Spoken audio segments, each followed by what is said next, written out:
السلام عليكم ورحمة الله وبركاته. الحمد لله رب العالمين، والصلاة والسلام على رسوله الأمين وعلى آله وصحبه أجمعين. أما بعد، فاتقوا الله يا عباد الله. അല്ലാഹു സുബ്ഹാനഹു വ തആലയുടെ വിധിവിലക്കുകളും നിയമനിർദ്ദേശങ്ങളും ജീവിതത്തിന്റെ എല്ലാ മേഖലകളിലും പാലിച്ചുകൊണ്ട് ജീവിക്കുവാൻ കഠിനമായി പരിശ്രമിക്കണേ എന്ന് സ്വന്തത്തെ മറക്കാതെ നിങ്ങൾ ഓരോരുത്തരെയും ഓർമ്മപ്പെടുത്തുകയാണ്, വസിയത്ത് ചെയ്യുകയാണ്. റബ്ബ് അനുഗ്രഹിക്കുമാറാകട്ടെ. അല്ലാഹു സുബ്ഹാനഹു വ തആലയുടെ വലിയ അനുഗ്രഹമാണ് ശുദ്ധ ഖുർആനിന്റെ പഠനത്തിൽ മുന്നേറാൻ സാധിക്കുക എന്നത്.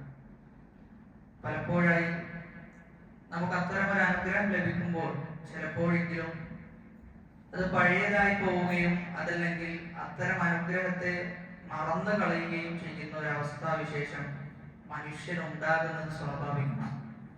നമ്മളൊന്ന് പരിശോധിച്ച് നോക്കിക്കഴിഞ്ഞാൽ ചില അനുഗ്രഹങ്ങൾ അത് നമ്മൾ ആ അനുഗ്രഹത്തെ നിഷേധിക്കുന്നതിന് പകരം നമ്മൾ ചെയ്യാറുള്ളത് അതിനെ മറന്നു കളയുക, അതല്ലെങ്കിൽ ആ അനുഗ്രഹത്തോട് ഒരു വിമുഖത, ഒരു ഇഷ്ടമില്ലായ്മ ഉണ്ടാകുന്നത് മനുഷ്യന്റെ പൊതുവെയുള്ള ഒരു സ്വഭാവമാണ്.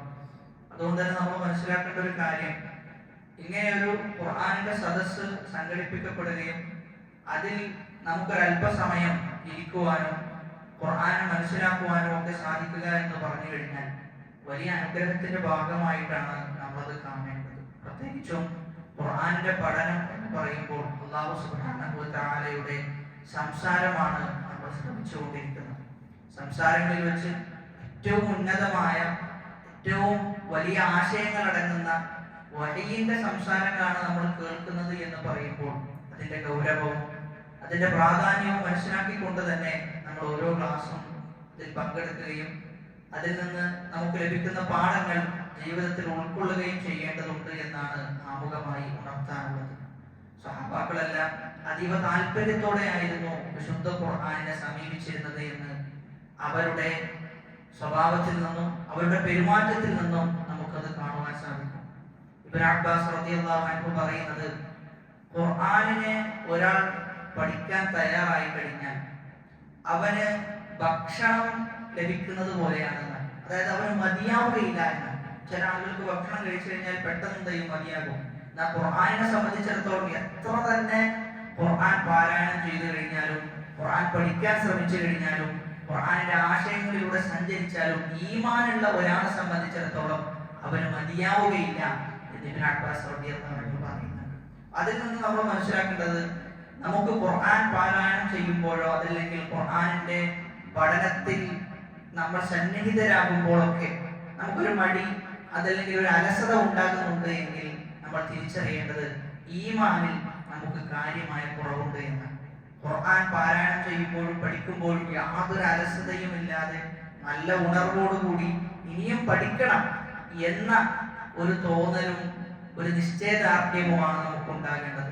അതല്ലാതെ നേരെ തിരിച്ചാണ് എങ്കിൽ നമ്മൾ മനസ്സിലാക്കുക ഈമാനിൽ നല്ല കുറവുണ്ട് എന്ന തിരിച്ചറിവാണ് നമുക്ക് ഉണ്ടാകേണ്ടത്. സൂറത്ത് നാസിയാത്തിലെ 24-ാമത്തെ ആയത്താണ് നമ്മൾ കഴിഞ്ഞ ക്ലാസ്സിൽ വിശദീകരിച്ചത്. ഇൻഷാ അല്ലാഹ് 25 മുതലുള്ള ആയത്തുകളാണ് ഇന്ന് നമ്മൾ വിശദീകരിക്കുന്നത്. ആദ്യം നമുക്കൊന്ന് പാരായണം ചെയ്യാം. അഊദു ബില്ലാഹി മിനശ് ശൈത്വാനിർ റജീം. ബിസ്മില്ലാഹിർ റഹ്മാനിർ റഹീം. فأخذه الله نكال الآخرة والأولى. فأخذه الله نكال الآخرة والأولى. إن في ذلك لعبرة لمن يخشى.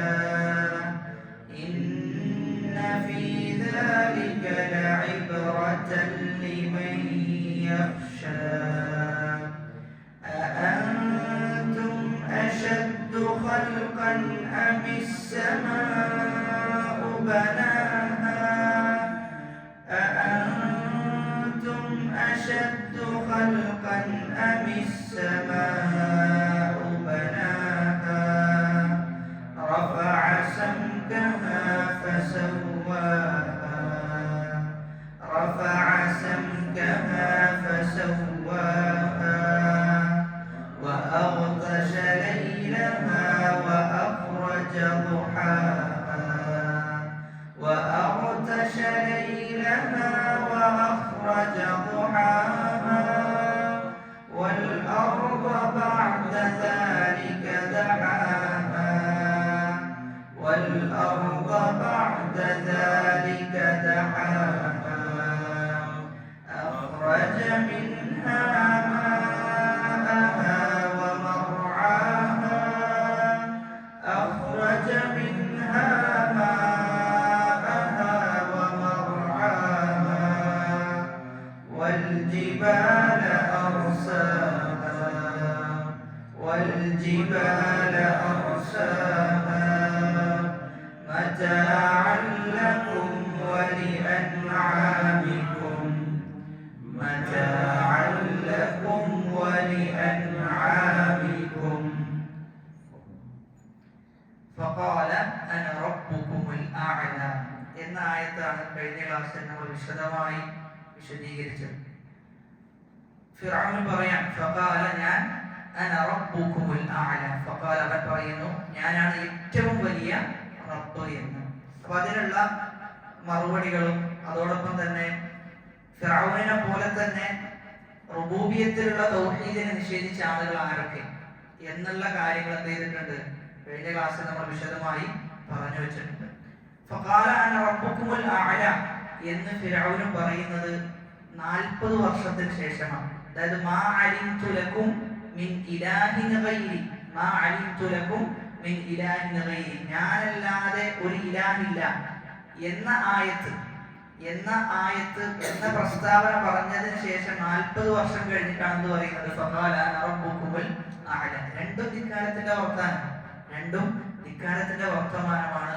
അതുമാത്രമല്ല നമ്മൾ സൂചിപ്പിച്ചിരുന്നു ഫിർഔനിന്റെ ഉള്ളിൽ എന്തുണ്ട് ഈമാനുണ്ട്. ഫിർഔനിന്റെ ഉള്ളിൽ ഈമാനുണ്ട്. ആ ഈമാനാണ് എന്ത് ചെയ്യുന്നത് മരണത്തിന്റെ സമയത്ത് പ്രകടമാകുന്നത്.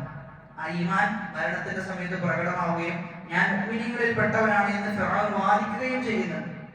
അവിടെയാണ് നമ്മൾ പറഞ്ഞു വെച്ചത് ഏതൊരു മനുഷ്യൻ അവൻ ആരാകട്ടെ എത്ര വലിയ ഈശ്വരവാദിയാണെങ്കിലും അവന്റെ ഉള്ളിൽ എന്തുണ്ട് ഈ ലോകത്തിലൊരു സൃഷ്ടാവുണ്ട് എന്ന വിശ്വാസം അവന്റെ ഉള്ളിൽ ഊട്ടപ്പെട്ടതാണ്.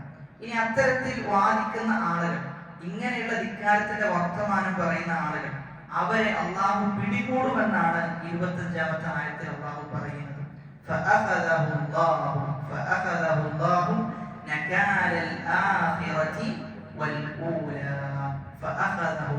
അങ്ങനെ അള്ളാഹു അവനെ എന്ത് ചെയ്തു പിടിച്ചു. എന്ന് പറഞ്ഞാൽ പിടിക്കാനാണ്. അവനെ പിടിച്ചു. ആര് അള്ളാഹ് ചെയ്തു അവനെ പിടിച്ചു. നക്കാൽ എന്ന് പറഞ്ഞാൽ ഉഖൂബത്ത് എന്നാണ്, ശിക്ഷ എന്നാണ്. ഈഖാഉ അദൻ ശദീദിൻ അലൽ ഗൈരി മിന التشهير بذلك بحيث ينكل ഈഖാഉ അദൻ ശദീദിൻ അലൽ ഗൈരി ഭയങ്കര ശിക്ഷ. മറ്റുള്ള ആളുകൾക്ക് ആ ശിക്ഷയിൽ നിന്ന് എന്ത് ചെയ്യാൻ പറ്റും പാഠം ഉൾക്കൊള്ളാൻ പറ്റുന്ന രൂപത്തിലുള്ള ശിക്ഷക്കാണ് നക്കാൽ എന്ന് പറയുക. സാധാരണ ശിക്ഷയല്ല. ആ ശിക്ഷ നടപ്പിലാക്കി കഴിഞ്ഞാൽ ബാക്കിയുള്ള ആളുകൾക്ക് എന്ത് ചെയ്യാൻ പറ്റും പാഠം ഉൾക്കൊള്ളാൻ പറ്റും. ആ രൂപത്തിലുള്ള ശിക്ഷയാണ് എന്ത് ചെയ്തത് അള്ളാഹു ഫിർഔനിന് കൊടുത്തത്.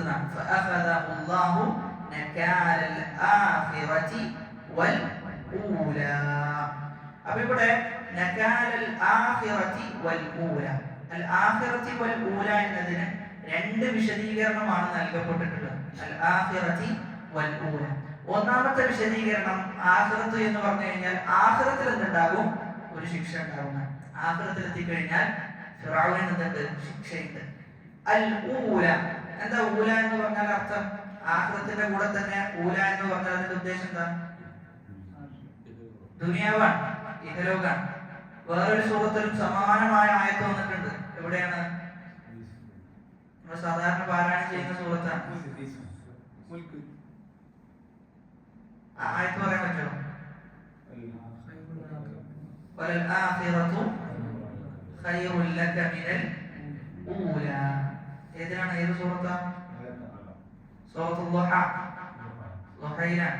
വലൽ ആഖിറത്തു, ആഖിറത്താണ് ഖൈറുൽ ലക, നിനക്ക് ഏറ്റവും ഖൈറായത് എന്തിനേക്കാളും മിനൽ ഊല, ദുനിയാവിനേക്കാളും.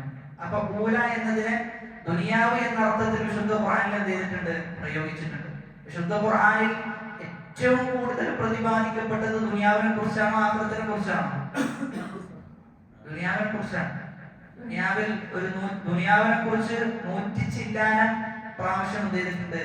ആവർത്തിക്കപ്പെട്ടിട്ടുണ്ട് എന്നാണ്. 100 ചില്ലാനം തവണ ദുനിയാവിനെ കുറിച്ച് ആവർത്തിക്കപ്പെട്ടിട്ടുണ്ട്.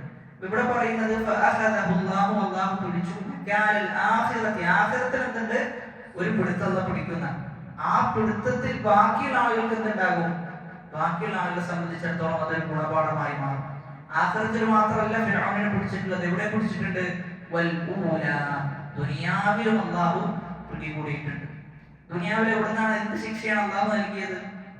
ആ മുക്കിക്കളഞ്ഞു, ഫിർഔനെ മുക്കിക്കളയുകയാണ് ദുനിയാവിൽ ചെയ്തിട്ടുള്ളത് എന്നാണ്. അപ്പൊ അതാണ് ദുനിയാവിൽ ഫിർഔനിന് ലഭിച്ച ശിക്ഷ എന്നാണ്. ദുനിയാവിൽ ഫിർഔനിന് ലഭിച്ച ശിക്ഷ, ആ ശിക്ഷ എല്ലാ ആളുകൾക്കുമുള്ള ഗുണപാഠമാണ്. എല്ലാ ആളുകൾക്കുമുള്ള ഗുണപാഠമാകും വിധമാണ് എന്ത് ചെയ്തിട്ടുള്ളത്? ഫിർഔനെ ശിക്ഷിച്ചിട്ടുള്ളത്. ഇതാണ് ഒന്നാമത്തെ വിശദീകരണം.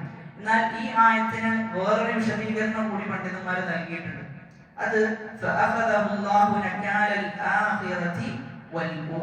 നമ്മൾ പറഞ്ഞിരുന്നു, 2 കാര്യങ്ങളാണ് ഫിർഔൻ പറഞ്ഞത്. 2 കാര്യങ്ങൾ പറഞ്ഞിട്ടുണ്ട്. ഒന്ന്, മാ അലിംതു ലക്കും മിൻ ഇലാഹിൻ ഗൈരി എന്നാണ് ആദ്യം പറഞ്ഞത്. ശേഷം എന്ത് പറഞ്ഞത്? ഫഖാല അന റബ്ബുകുമുൽ അഅല. 2 അല്ലാഹുവിനെ നിഷേധിക്കുന്ന വർത്തമാനമാണ്, 2 അല്ലാഹുവിനെ നിഷേധിക്കുന്ന രൂപത്തിലുള്ള സംസാരം.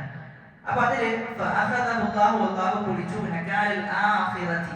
നകാലൽ ആഖിറതി എന്ന് പറഞ്ഞു കഴിഞ്ഞാൽ അവസാനം പറഞ്ഞതിന്റെ കാരണത്താലുള്ള ശിക്ഷ ചെയ്യും ഫിർഔന് ലഭിക്കുന്ന. അവസാനം എന്താ പറഞ്ഞത്? ഫഖാല അന റബ്ബുകുമുൽ അഅല. അൽ ഊല, ആദ്യം പറഞ്ഞ പദം എന്താണ്? മാ അലിംതു ലക്കും മിൻ ഇലാഹിൻ ഗൈരി. അപ്പൊ ഈ 2 പദങ്ങൾ കാരണത്താൽ, ഈ 2 ആശയം കാരണത്താൽ ഫിർഔനിനെ അല്ലാഹു എന്തെയും പിടികൂടും എന്നാണ് മറ്റൊരു വിശദീകരണമായിട്ട് നമ്മൾ മനസ്സിലാക്കേണ്ടത്. അതാണ് ഈ ആയത്തിന്റെ മറ്റൊരു വിശദീകരണം. അപ്പൊ 2 വിശദീകരണങ്ങളും ചെയ്തിട്ടുണ്ട്, വന്നിട്ടുണ്ട്. 2 രൂപത്തിൽ നമുക്ക് എന്ത് ചെയ്യാം? ഈ ആയത്തിനെ വ്യാഖ്യാനിക്കുകയും മനസ്സിലാക്കുകയും ചെയ്യാവുന്നതാണ്. അതായത് ഒരു ആയത്തിന് തന്നെ ചിലപ്പോൾ പല വിശദീകരണങ്ങൾ ഉണ്ടാകും. ഒരു ആയത്തിന് തന്നെ പല വിശദീകരണങ്ങൾ ഉണ്ടാകാം. അപ്പോൾ എന്താണ് നമ്മൾ ചെയ്യേണ്ടത് എന്നുകൂടി നമ്മൾ മനസ്സിലാക്കേണ്ടതുണ്ട്. ചിലപ്പോൾ പല വിശദീകരണങ്ങൾ ഉണ്ടാകുന്ന സന്ദർഭത്തിൽ അത് പരസ്പരം വൈരുദ്ധ്യങ്ങളായിരിക്കും. അങ്ങനെയാണെങ്കിൽ എന്ത് ചെയ്യാം? ആ 2 ആശയവും സ്വീകരിക്കാന്നുള്ളതാണ്. വൈരുദ്ധ്യമാണെങ്കിലാണ് പിന്നെ എന്ത് ചെയ്യാം? വേറെയുള്ള ചർച്ചകൾ വരും. പക്ഷെ ഇവിടെ എന്തല്ല, വൈരുദ്ധ്യമല്ല, 2 വിശദീകരണങ്ങളും ഉൾക്കൊള്ളാൻ സാധിക്കുന്നതാണ്. അതാണ് വിശുദ്ധ ഖുർആനിന്റെ പ്രത്യേകത. എന്നിട്ട് അല്ലാഹു പറയാണ്, ഇന്ന ഫീ ദാലിക ലഇബ്റതൻ ലിമൻ യഖ്ശാ. ഇന്ന ഫീ ദാലിക ലഇബ്റതൻ ലിമൻ യഖ്ശാ. ഇന്ന, തീർച്ചയായും, ഫീ ദാലിക, അതിൽ, ഏതിലാണത്? ഫിർഔനിനെ അല്ലാഹു ദുനിയാവിൽ ശിക്ഷിച്ചിട്ടുണ്ട്, ആഖിറത്തിലും അല്ലാഹു ശിക്ഷിക്കും. ആ കാര്യത്തിൽ എന്നാണ് പറയുന്നത്. ആ കാര്യത്തിൽ ലഇബ്റ, എന്തുണ്ട്? ഒരു ഗുണപാഠമുണ്ട് എന്നാണ്. ലഇബ്റത്തുൻ എന്ന് പറഞ്ഞു കഴിഞ്ഞാൽ ഗുണപാഠമുണ്ട്. ലിമൻ യഖ്ശ, ആർക്കാണ് ആ ഗുണപാഠമുള്ളത്? ലിമൻ യഖ്ശ, ഭയപ്പെടുന്ന ആളുകൾക്കാണ്, അല്ലാഹുവിനെ പേടിക്കുന്ന ആളുകൾക്കാണ് ഫിർഔനെ ശിക്ഷിച്ച വിഷയത്തിൽ ഗുണപാഠമുണ്ട്. എന്നാൽ അല്ലാഹുവിനെ ഭയപ്പെടാത്ത ആളുകൾക്കോ യാതൊരു ഗുണപാഠവും ഉണ്ടാവില്ല. അതായത് ഖുർആൻ കൊണ്ട് ഹിദായത്ത് ലഭിക്കുക അല്ലാഹുവിനെ ഭയപ്പെടുന്ന ആളുകൾക്ക്, അല്ലാത്ത ആളുകൾക്ക് ദൈവല ഹിദായത്ത് ലഭിക്കൂല.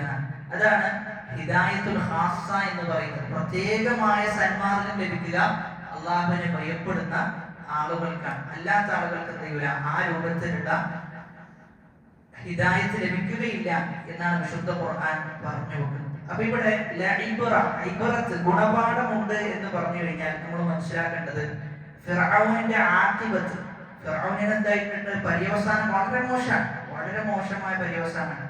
അതായത് ഒരു കാര്യത്തിൽ നിന്ന്, ഒരു ചരിത്രത്തിൽ നിന്ന്, അതല്ലെങ്കിൽ പ്രവാചകന്മാരുടെ സംഭവങ്ങളിൽ നിന്ന്, അവരുടെ ജീവിതങ്ങളിൽ നിന്നെല്ലാം നമുക്ക് ഗുണപാഠങ്ങൾ എന്ത് ചെയ്യണം? ലഭിക്കണം.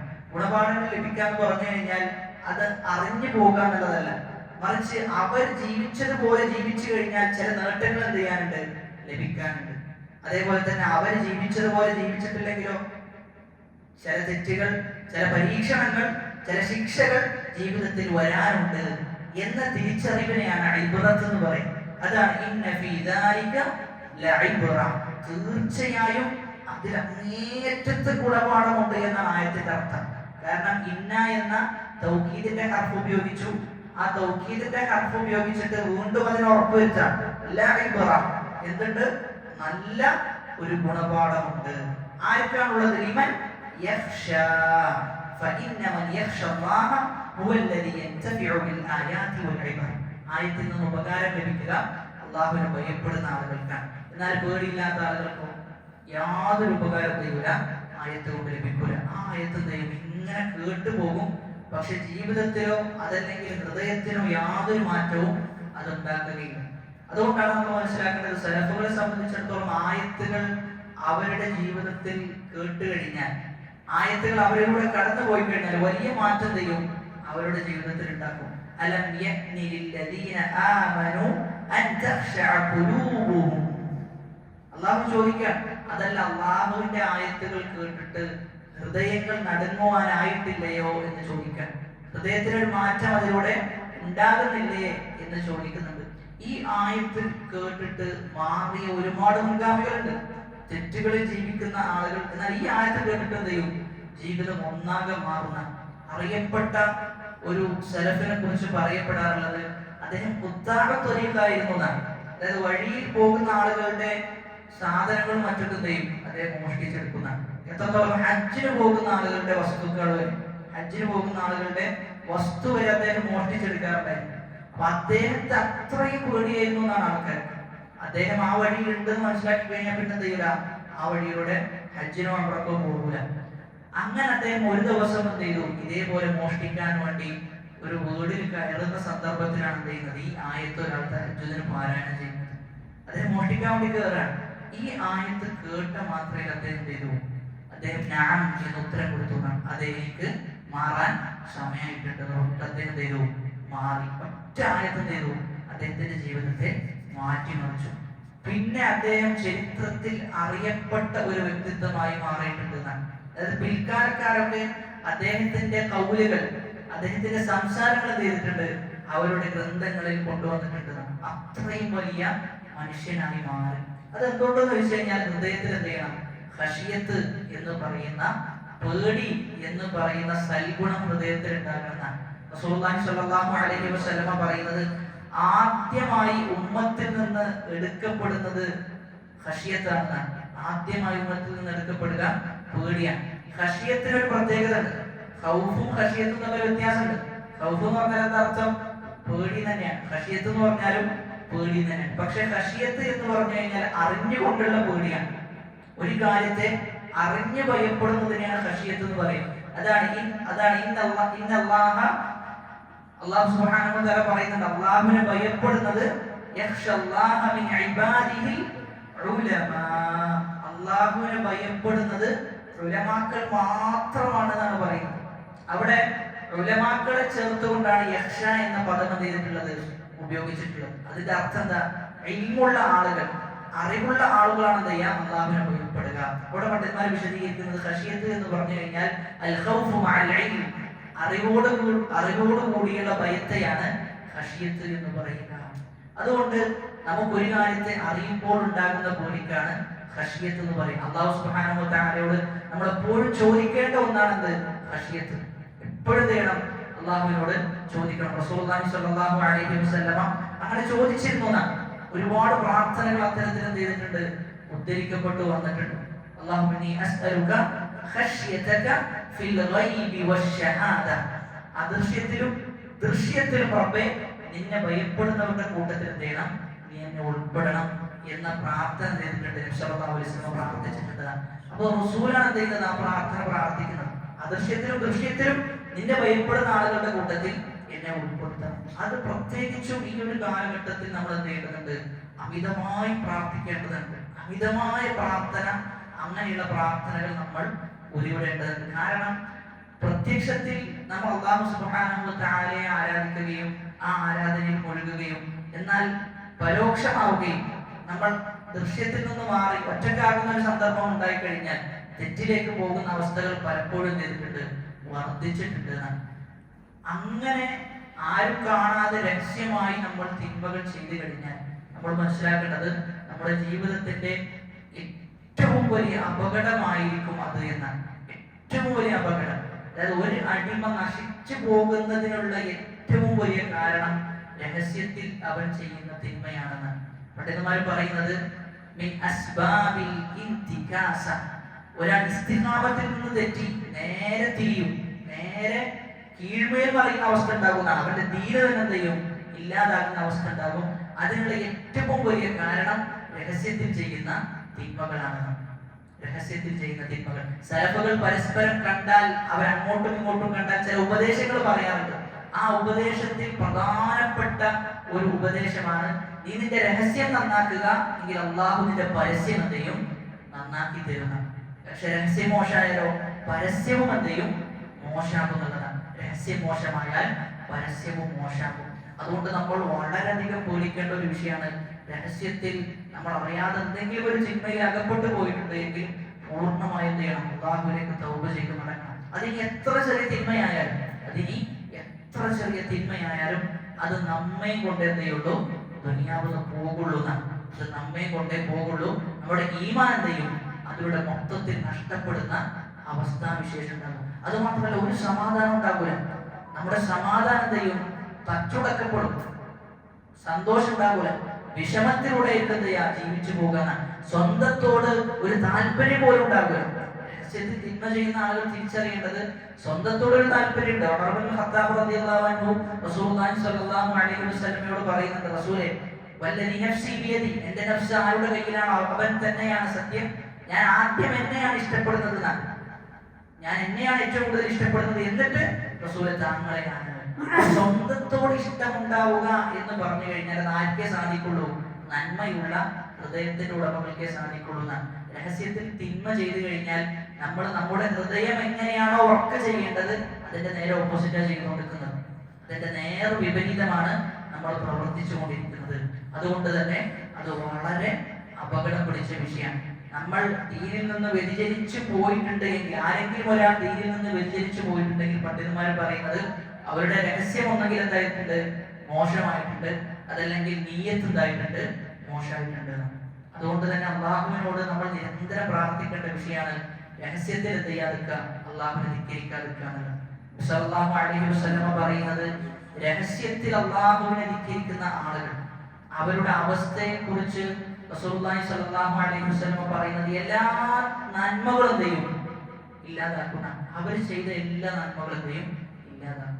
അപ്പൊ അത് തന്നെ മതി നമ്മെ സംബന്ധിച്ചിടത്തോളം അള്ളാഹുവിനെ ഭയപ്പെടാൻ.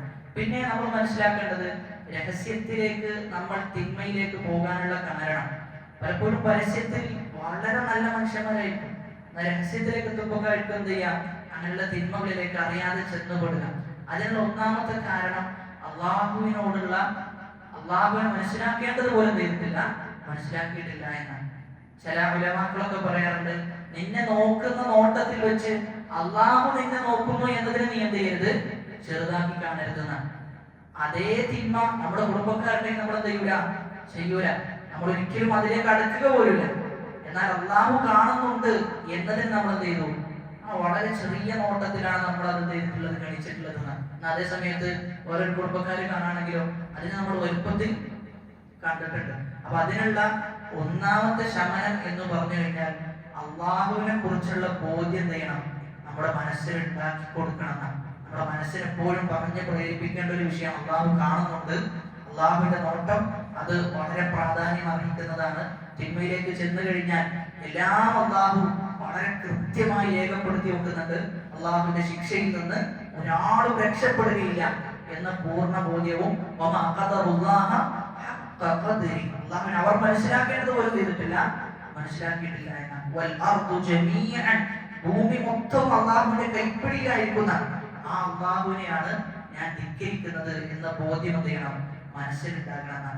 അതാണ് ചില സലഫുകൾ പറഞ്ഞത്, ലാ തൻദുർ ഇലാ സിഗരിൽ ഖതീഅ, നീ തിന്മയുടെ ചെറുപ്പത്തിലേക്കല്ല നീണ്ടത് നോക്കേണ്ടത്, തിന്മ ചെറുതാണല്ലോ എന്നതല്ല നീ കാണേണ്ട വിഷയം, മറിച്ച് ഉൻദുർ ഇലാ മൻ അസൈത, നീ ആരെയാണ് ധിക്കരിക്കുന്നത് എന്നാണ് നീ നോക്കേണ്ടത്. നീ ധിക്കരിക്കുന്നത് ആ സർവ്വലോകരക്ഷിതാവായ റബ്ബിനെയാണ് ചെയ്യുന്നത്, നീ ധിക്കരിക്കുന്നുള്ളതെന്ന്. അതായത് തിന്മകൾ മൊത്തത്തിൽ നമ്മൾ മനസ്സിലാക്കേണ്ടത്, തിന്മ ജീവിതത്തിന്റെ സമാധാനത്തെയും ഇല്ലാതാക്കി കളയും. ആദം നബി അലൈഹി സ്വലാത്തു വസ്സലാം സ്വർഗത്തിൽ നിന്ന് പുറത്താക്കപ്പെട്ടത് എന്താണ് കാരണം? നോഹ് നബി അലൈഹി സ്വലാത്തു വസ്സലാമിന്റെ സമൂഹം നശിപ്പിക്കപ്പെട്ടു. അങ്ങനെ നോക്കിക്കഴിഞ്ഞാൽ പ്രവാചകന്മാരുടെ ഓരോ സമുദായവും നശിപ്പിക്കപ്പെടാനും ശിക്ഷിക്കപ്പെടാനുള്ള ഒറ്റ കാരണമുള്ളൂ, തിന്മകളാണ്. തിന്മകൾ കാരണത്താണ് എല്ലാ സമൂഹവും ചെയ്തിട്ടുള്ളത്, അള്ളാഹു എല്ലാവരും ശിക്ഷിച്ചിട്ടുള്ളത്. അത് പല തിന്മകളായിരിക്കാം. ചെറുക്ക് കൊണ്ട് അള്ളാഹു ചെയ്തിട്ടുണ്ട്, ചില സമൂഹത്തെ നശിപ്പിച്ചിട്ടുണ്ട്. ഇനി അതല്ല, വളരെ മ്ലേച്ഛമായ സ്വഭാവം ഉൾക്കൊണ്ടു, അതിന്റെ പേരിൽ അള്ളാഹു ചെയ്തു നശിപ്പിച്ചു എന്നുള്ളതാണ്. അതുകൊണ്ട് തന്നെ ഖശിയത്ത് എന്നത് നമ്മുടെ ജീവിതത്തിൽ നമ്മൾ ഉണ്ടാക്കിയെടുക്കേണ്ട ഏറ്റവും വലിയ സവിശേഷമായ ഗുണമായിട്ടാണ് നമ്മൾ മനസ്സിലാക്കേണ്ടത്. അതാണ് 26-ാമത്തെ ആയത്തിൽ പറയുന്നത്, ഇന്ന ഫീ ദാലിക, തീർച്ചയായും ഫിർഔനിന്റെ സംഭവത്തിൽ ലഇബ്റ, ഗുണപാഠമുണ്ട്, ലിമൻ യഖ്ശാ, ഭയപ്പെടുന്ന ആളുകൾക്ക് വലിയ ഗുണപാഠമാണ് അതിലുള്ളത്. അപ്പൊ ഇതോടുകൂടി നമ്മൾ മനസ്സിലാക്കേണ്ടത്, മൂസാ നബി അലൈഹി സ്വലാത്തു വസ്സലാമയുടെ ചരിത്രം എന്ത് ചെയ്തു? അവസാനിപ്പിച്ചു. ഈ ആയത്തോടുകൂടി മൂസാ നബിയുടെ ചരിത്രം അവസാനിപ്പിക്കുന്നുണ്ട്. എവിടെ മുതലാണ് മൂസാ നബിയുടെ ചരിത്രം ആരംഭിച്ചത്? ഹൽ അതാക ഹദീസു മൂസ, 15-ാമത്തെ ആയത്താണ്. 15-ാമത്തെ ആയത്ത് മുതലാണ് മൂസാ നബിയുടെ സംഭവം പറയുന്നത്. 26-ാമത്തെ ആയത്തിൽ എന്ത് ചെയ്തു? അവസാനിപ്പിച്ചു. അവിടെ നമ്മൾ ആ അവസാനിപ്പിക്കുന്നിടത്തുള്ള ലഫ്സ് ഒന്ന് പരിശോധിച്ച് നോക്കിയേ. ഒന്നെന്താണ്? മൂസ എന്നാണ്, മൂസ എന്ന പദമാണ് ഉപയോഗിച്ചിട്ടുള്ളത്. മറ്റൊന്നോ യഖ്ശ, രണ്ടും ഒരേ സ്വരത്തിലുള്ള പദമാണ്. രണ്ടും ഒരേ സ്വരത്തിലുള്ള അവസാനം അലിഫ് കൊണ്ടാണ് അള്ളാഹു ആയത്ത് അവസാനിപ്പിച്ചിട്ടുള്ളത്. അത് വിശുദ്ധ ഖുർആനിന്റെ ഭാഷാ ഭംഗിയിൽപ്പെട്ടതാണ്. യഖ്ശ മൂസ എന്നതിന് എന്ത് ചെയ്തു? അള്ളാഹു സുബ്ഹാനഹു വ തആല അതിനെ അവസാനിപ്പിച്ചു. അപ്പൊ അങ്ങനെ നോക്കിക്കഴിഞ്ഞാൽ ഒരുപാട് വിശുദ്ധ ഖുർആനുമായി ബന്ധപ്പെട്ട് നമുക്ക് അത്തരത്തിലുള്ള കാര്യങ്ങൾ പറയാൻ സാധിക്കും. എന്നിട്ട് അടുത്ത ആയത്തിൽ അള്ളാഹു സുബ്ഹാനഹു വ തആല പറഞ്ഞു വെക്കുന്നത്, ഈ സൂറത്തിന്റെ ആദ്യത്തിൽ നമ്മൾ പറഞ്ഞിരുന്നു, അതായത് ഈ സൂറത്തിൽ എന്ത് ചെയ്യുന്നുണ്ട്? മക്കയിലെ മുശ്രിക്കുകൾ എന്ത് ചെയ്തിട്ടുണ്ട്? അള്ളാഹു വീണ്ടും നമ്മെ ജീവിപ്പിക്കുകയും അതെങ്ങനെയാണ് സാധിക്കുക എന്നൊരു ചോദ്യം ഉന്നയിച്ചിട്ടുണ്ട്. ആ ചോദ്യങ്ങൾക്കുള്ള ഉത്തരവാണ് എന്ത് ചെയ്യുന്നത്? ഇനി അള്ളാഹു സുബ്ഹാനഹു വ തആല പറഞ്ഞുകൊണ്ടിരിക്കുന്നത്. أأنتم أشد خلقا أم السماء بناها أأنتم أشد خلقا أم السماء بناها أأنتم أشد خلقا أم السماء بناها. അല്ലാഹു ചോദിക്കാൻ, അഅൻതും, നിങ്ങളാണോ മനുഷ്യന്മാരെ ചൂണ്ടിക്കാണിച്ചിട്ട് ചോദിക്കാണ്. അന്നുള്ള മുശ്രിക്കീങ്ങൾക്കാണ് എന്താ? അവരാണ് വിശുദ്ധ ഖുർആനിന്റെ ആദ്യത്തെ അഭിസംബോധിതർ. അവരോട് ചോദിക്കാണ്, അഅൻതും, നിങ്ങളാണോ അശദ്ദു ഖൽഖൻ, അല്ലാഹുവിന്റെ അതിമഹത്തായ ഭയങ്കരമായ സൃഷ്ടികൾ നിങ്ങളാണോ? അശദ്ദു ഖൽഖൻ അല്ല, അമിസ്സമാ, ആകാശമാണ്. അല്ലാഹു സുബ്ഹാനഹു വ തആല സൃഷ്ടിച്ചതിൽ വെച്ച് വളരെ ഉന്നതന്മാരായ അശദ്ധായ നല്ല ശക്തിയുള്ള ആളുകൾ നിങ്ങളാണോ അതല്ല ആകാശമാണോ എന്ന് ചോദിക്കാൻ.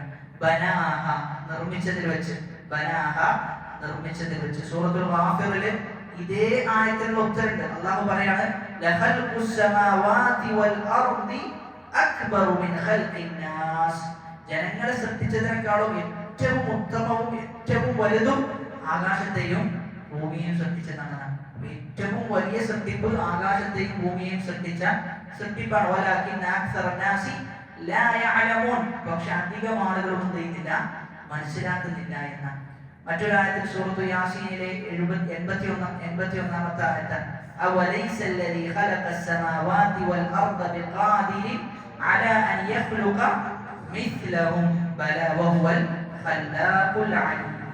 അല്ലാഹു ചോദിക്കാൻ, അവലൈസ അല്ലദീ ഖലഖസ് സമാവാതി വൽ അർദ, ആകാശങ്ങളും ഭൂമിയും സൃഷ്ടിച്ചവനല്ലയോ? ബിഖാദിരിൻ അലാ അൻ യഖ്ലുഖ മിസ്ലഹും, അതേപോലെയുള്ള ഒന്ന് സൃഷ്ടിക്കാൻ അവൻ എളുപ്പമല്ലേ എന്നാണ് അല്ലാഹു സുബ്ഹാനഹു വ തആല ചോദിക്കുന്നത്. വസ്സമാഅ ബനൈനാഹാ ബിഐദി സൂറത്തുൽ ദാരിയാത്തിലെ 47-ാമത്തെ ആയത്താണ്. വസ്സമാഅ ആകാശത്തെ ബനൈനാഹാ നാം സൃഷ്ടിച്ചു. എങ്ങനെ? ബിഐദി, അതായത് ബിഖുവ്വത്തി, വളരെ ശക്തിയോട് കൂടിയിട്ടാണ് ആകാശത്തെ സൃഷ്ടിച്ചിട്ടുള്ളത്. അപ്പൊ ഈ ആയത്തിൽ അല്ലാഹു സുബ്ഹാനഹു വ തആല പറയുന്നത് മനുഷ്യന്മാരെക്കാളും വലിയ സൃഷ്ടിപ്പ് എന്ന് പറഞ്ഞു കഴിഞ്ഞാൽ അത് ആകാശത്തിന്റെയും ഭൂമിയുടെയും ആകാശത്തിന്റെ സൃഷ്ടിപ്പാണ് എന്നാണ് പറഞ്ഞു നോക്കുന്നത്. എന്നിട്ട് അല്ലാഹു ആകാശത്തിന്റെ പ്രത്യേകതകൾ ഇങ്ങനെ എടുത്തു പറയും. അഅൻതും അശദ്ദു ഖൽഖൻ അമിസ് സമാഉ ബനാഹാ റഫഅ സംകഹാ ഫസവ്വാഹാ. റഫഅ എന്ന് പറഞ്ഞു കഴിഞ്ഞാൽ ഉയർത്തുകയാണ്. റഫഅ അല്ലാഹു ഉയർത്തി, സംകഹ ആകാശത്തെ, സംകഹ എന്ന് പറഞ്ഞാൽ വിധാനത്തെ ചെയ്തു അല്ലാഹു ഉയർത്തി. ഫസവ്വാഹ ഉയർത്തുക മാത്രം എന്ത് ചെയ്തു? അതിന്റെ സൃഷ്ടിപ്പ് വളരെ കൃത്യമാക്കിയാണ്. സവ്വ എന്ന് പറഞ്ഞു കഴിഞ്ഞാൽ ശരിപ്പെടുത്തുകയാണ്.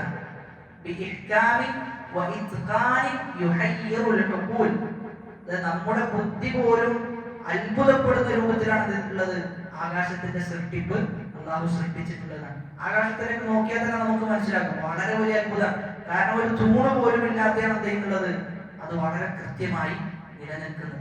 അതേപോലെ അതിന്റെ ഭംഗിയും അത് നമുക്കൊരിക്കലും വിവരിക്കാൻ പറ്റാത്ത രൂപത്തിലാണ് ആകാശത്തിന്റെ ഭംഗി എന്നത്. വ്യത്യസ്ത ആകാശങ്ങളാണ്. ഓരോ കാലത്തും ഓരോ സന്ദർഭത്തിലും ഓരോ സമയത്തിലും ആകാശങ്ങളുടെ രൂപം വളരെ വ്യത്യസ്തമാണ്. മേഘങ്ങളുടെ രൂപം വളരെ വ്യത്യസ്തമാണ്. അപ്പൊ അല്ലാഹു പറയുന്നത് റഫഅ സംകഹ, അതിന്റെ വിധാനത്തെ ഉയർത്തി, ഫസവ്വാഹ എന്നിട്ട് ചെയ്തു അതിന്റെ സൃഷ്ടിപ്പ് വളരെ കൃത്യമായി അല്ലാഹു സൃഷ്ടിച്ചു. എന്നിട്ട് അല്ലാഹു ആ ആകാശത്തെ ചെയ്തു വഅഗ്തശ ലൈലഹ വഅഖ്റജ ളുഹാഹ. അഗ്തശ എന്ന് പറഞ്ഞു കഴിഞ്ഞാൽ ഇരുട്ടാക്കി. അഗ്തശ അല്ലാഹു ഇരുട്ടാക്കി. ലൈലഹ അതിന്റെ രാത്രി ചെയ്തു ഇരുട്ടുള്ളതാക്കി. എന്നിട്ട് വഅഖ്റജ ളുഹാഹ അതിന്റെ പ്രഭാതത്തെ പ്രകാശമുള്ളതുമാക്കി. അപ്പൊ രാത്രിയുടെ ഇരുട്ടും പ്രഭാതത്തിന്റെ പ്രകാശവും ആരുടെ അടുക്കൽ നിന്നാണ്? അല്ലാഹുവിന്റെ അടുക്കൽ നിന്നാണ്. കൃത്യസമയത്ത് എന്ത് ചെയ്യുന്നുണ്ട്? അത് രാത്രിയായി മാറുന്നു. ആ രാത്രി കഴിഞ്ഞു അത് എന്ത് ചെയ്യുന്നു? വീണ്ടും രാവിലെയാകുന്നു. ആ രാവിലെയുടെ പ്രകാശം എന്ത് ചെയ്യണം? നല്ല പൊട്ടി മുളക്കാണ് ചെയ്യുന്നത്. അപ്പൊ അതിലെന്തില്ല? ഒരു ദിവസം പോലും ഒഴിവില്ല. എല്ലാ ദിവസവും ആ പ്രക്രിയ വളരെ കൃത്യമായി വ്യത്യസ്ത സീസണുകളിൽ വ്യത്യസ്ത സമയത്ത് ചെയ്യുന്നുണ്ട്. ആ പ്രക്രിയ കൃത്യമായി നടന്നു പോകുന്നുണ്ടെന്നാണ്. അതൊക്കെ വലിയ ദൃഷ്ടാന്തങ്ങളുടെ കൂട്ടത്തിലാണ് നമ്മൾ മനസ്സിലാക്കേണ്ടത്. ആയത്തുകളുടെ കൂട്ടത്തിൽ ഈ പറയുന്ന സംഭവങ്ങൾ തന്നെ അല്ലാഹു ഉണ്ട്, സൃഷ്ടാവുണ്ട് എന്ന് പറയാൻ മതിയായ തെളിവുകളാണ്. കാരണം ഇതൊക്കെ ഇത്ര കൃത്യമായി നടക്കണമെങ്കിൽ ഇതിന്റെ പിന്നിൽ എന്തുണ്ട്? ഒരു ക്രിയേറ്റർ ഉണ്ട്, ഒരു സൃഷ്ടാവുണ്ട് എന്നത് വളരെ വ്യക്തമാണ്. ഏതൊരു അതിനാക്കിൽ വളരെ കുറച്ച് ചിന്തിക്കുന്ന ഒരു മനുഷ്യന് പോലും ചെയ്യാൻ പറ്റും, അത് മനസ്സിലാക്കാൻ പറ്റുന്ന. അതാണ് അല്ലാഹു ചെയ്യുന്നത്.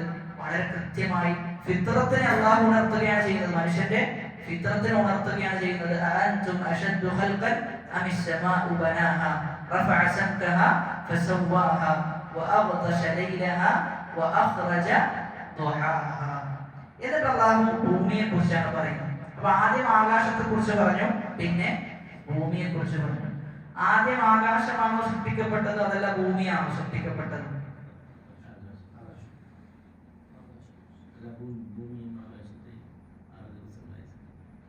ആദ്യം ഭൂമിയാണ് സൃഷ്ടിക്കപ്പെട്ടത്.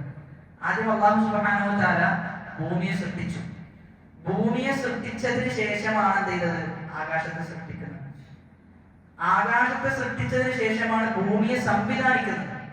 ഭൂമിയെ സംവിധാനിക്കുന്നത് ആകാശത്തിന്റെ സൃഷ്ടിപ്പിന് ശേഷമാണ്. അപ്പൊ ആദ്യത്തെ സൃഷ്ടിപ്പ് എന്നുള്ളത് ഭൂമിയാണ് അല്ലാഹു സൃഷ്ടിച്ചിട്ടുള്ളത്. മറ്റു ചില ആയത്തുകളൊക്കെ അതിനുള്ള തെളിവുകൾ കൂടിയാണ്. എന്നിട്ട് അല്ലാഹു പറയാം വൽ അർദ ബഅദ ദാലിക ദഹാഹ. വൽ അർദ ഭൂമിയെ, ബഅദ ദാലിക അതിന് ശേഷം, ദഹാഹ അല്ലാഹു ചെയ്തിട്ടുണ്ട്. ദഹാഹ എന്ന് പറഞ്ഞു കഴിഞ്ഞാൽ വികസിപ്പിക്കാനാണ്.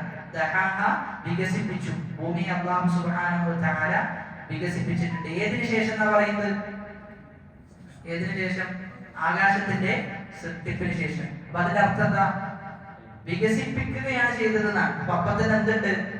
ഭൂമി അവിടെ ഉണ്ട്. ഭൂമി ഓൾറെഡി ഇവിടെ ഉണ്ട്. വികസനമാണ് ചെയ്തിട്ടുള്ളത്, നടന്നിട്ടുള്ളത്.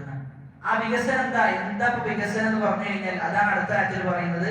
അഖ്റജ മിൻഹാ മാഅഹാ വമർആഹാ. അതിൽ നിന്ന് അല്ലാഹു എന്ത് ചെയ്തു? വെള്ളം പുറത്തു കൊണ്ടുവന്നു.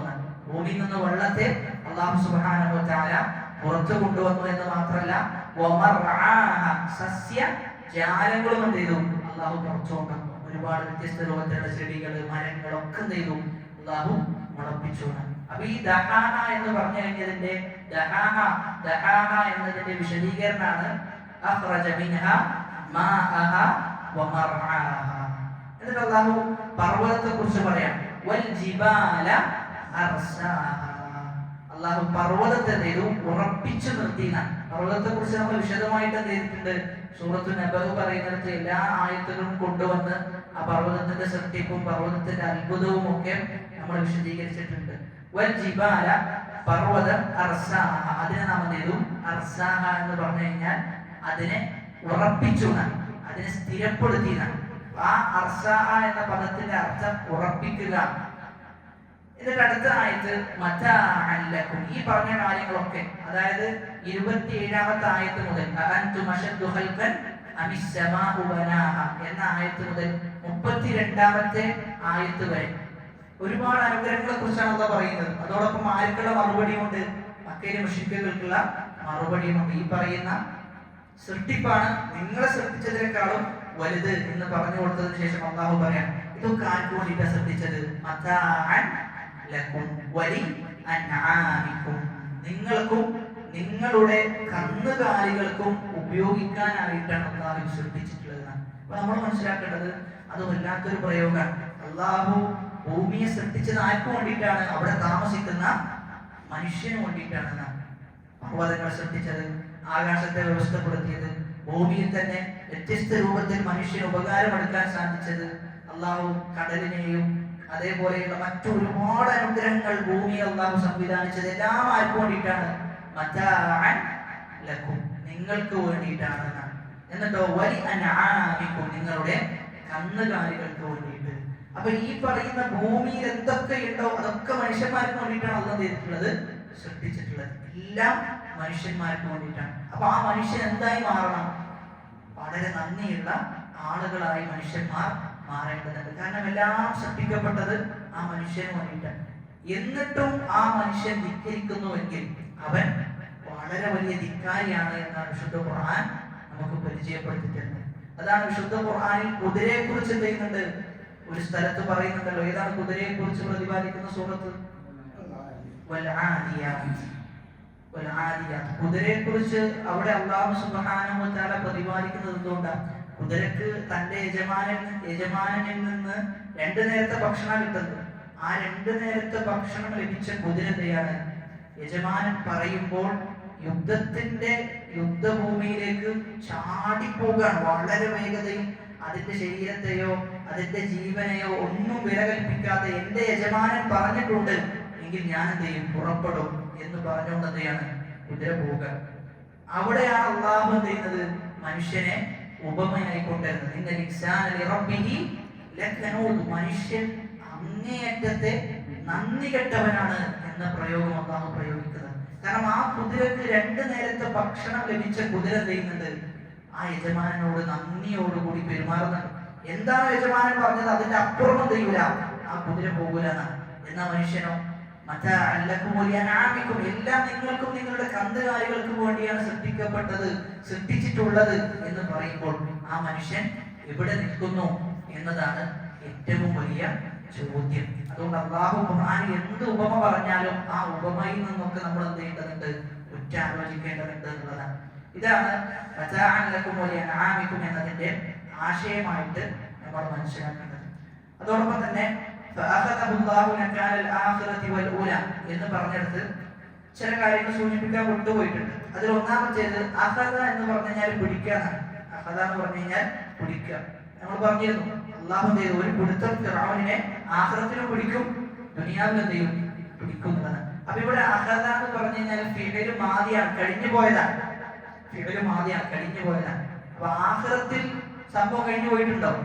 ഇല്ല. പക്ഷെ ഉപയോഗിച്ചതോ ഫിഅല് മാദിയാണ്. അതായത് സംഭവം എന്തായാലും നടക്കുമെന്ന് അറിയിക്കാൻ വേണ്ടിയിട്ടാണ്. ആ സംഭവം എന്തായാലും തീർച്ചയായും നടപ്പിലാക്കപ്പെടും എന്നതിനെ അറിയിക്കാൻ വേണ്ടിയിട്ടാണ് അഹദ എന്ന മാദിയിൽ ഉപയോഗിക്കുന്ന കഴിഞ്ഞ കാലത്തിന് വേണ്ടി ഉപയോഗിക്കുന്ന ക്രിയ ഉപയോഗിച്ചതെന്നാണ്. അത് മാത്രമല്ല ആഖിറത്തിനെയാണ് ആദ്യം മുന്നിച്ചത്. കാരണം ആഖിറത്താണത് ഏറ്റവും പ്രാധാന്യം അറിയിക്കുന്ന ഒന്ന് എന്നതുകൊണ്ടാണ് ആഖിറത്തിനെ മുന്നിച്ചതെന്നാണ്. അപ്പൊ ഇതാണ് ഇത്രയും ആയത്തുകളുടെ വിശദീകരണമായിട്ട് നമ്മൾ മനസ്സിലാക്കേണ്ടത്. ഇൻഷാ അല്ലാഹ് അടുത്ത ആയത്തുകൾ വേറെ വിഷയവുമായി ബന്ധപ്പെട്ടാണ്. ഇനി ഖിയാമത്ത് നാളിനെ കുറിച്ചാണ് പറയുന്നത്. ഖിയാമത്ത് നാളിൽ എന്തായിരിക്കും നമ്മുടെ അവസ്ഥ? ഖിയാമത്ത് നാളിൽ സംസാരിക്കാൻ പറ്റുമോ? ആർക്കൊക്കെയാണ് സംസാരിക്കാൻ സാധിക്കുക? ഏതൊക്കെ സമയത്താണ് നമ്മൾ നമ്മുടെ കുടുംബങ്ങളെ ഓർക്കുക? ചില സമയത്ത് ഖിയാമത്ത് നാളിൽ എത്തിക്കഴിഞ്ഞാൽ നമുക്ക് എന്ത് ചെയ്യാൻ പറ്റൂല, നമ്മൾ ആരെയും ഓർക്കൂല, ഒരാളെ പോലും നമ്മൾ ഓർക്കൂല. എന്നാൽ അതല്ലാത്ത സന്ദർഭത്തിൽ എന്ത് ചെയ്യുന്നുണ്ട്?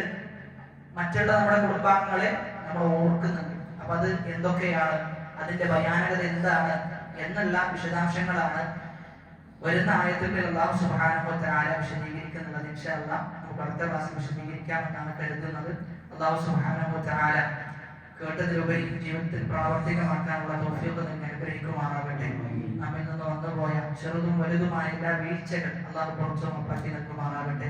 اللهم اغفر للمؤمنين والمؤمنات والمسلمين والمسلمات الأحياء منهم والأموات إنك مجيب الدعوات ويا قاضي الحاجات. ربنا آتنا في الدنيا حسنة وفي الآخرة حسنة وقنا عذاب النار. آمين آمين برحمتك يا أرحم الراحمين. سبحانك اللهم وبحمدك أشهد أن لا إله إلا أنت أستغفرك وأتوب إليك. والسلام عليكم ورحمة الله وبركاته.